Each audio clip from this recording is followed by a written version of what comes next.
小马长大了，妈妈让它帮着做事。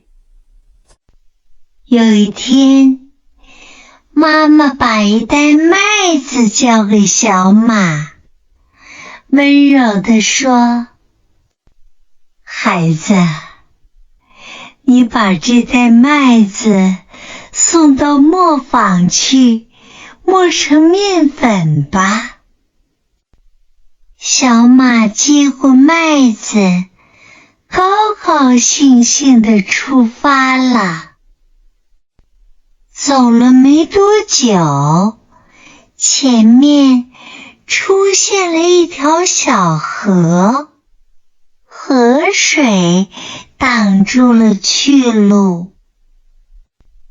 小马站在河边，看着流淌的河水，心里犯了难。河水有多深呢？我能不能过得去？小马不知道怎么办。看见一头老牛正在河边吃草，就赶紧跑过去问：牛伯伯，请问这条河我能趟过去吗？老牛慢悠悠地回答：水很浅的，刚没过小腿，你放心过去就好了。小马听了老牛的话，立刻转身走到河边，准备下河。就在这时，一只小松鼠从树上跳下来，急忙拦住它，大声喊：小马，千万别下去，河水很深，会把你淹死的。昨天我的一个小伙伴就掉进河里，被冲走了。小马一下子愣住了，不知道该相信谁。牛伯伯说水很浅，小松鼠却说水很深。到底谁说的是真的呢？小马犹豫了半天，只好驮着麦子原路跑回了家。妈妈看见小马这么快就回来了，很奇怪，问：你怎么回来了？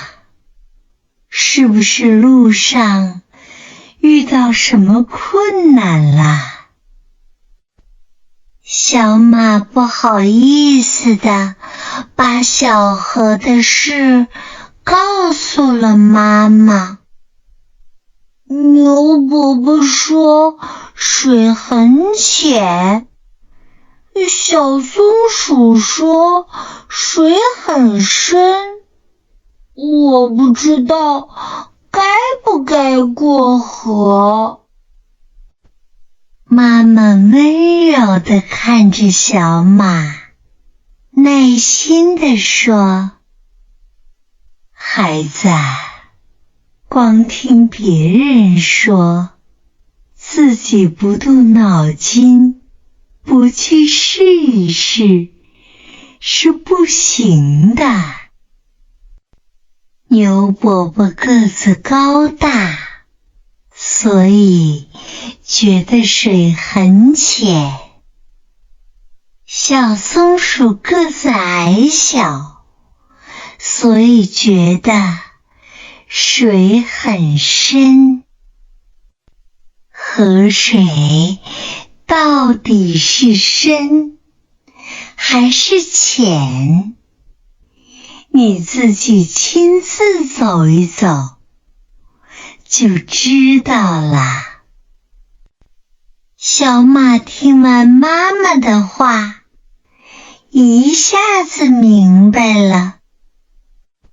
他再次来到河边，小心翼翼地迈出脚步，慢慢走进河里。河水既没有牛伯伯说的那么浅，也没有小松鼠说的那么深，刚好到自己的膝盖。小马稳稳地走到了河对岸，顺利把麦子送到了磨坊。故事寓意：很多事情不要只听别人的说法，每个人的情况不一样，感受也不一样。只有自己勇敢尝试，亲身经历，才能得到最真实的答案。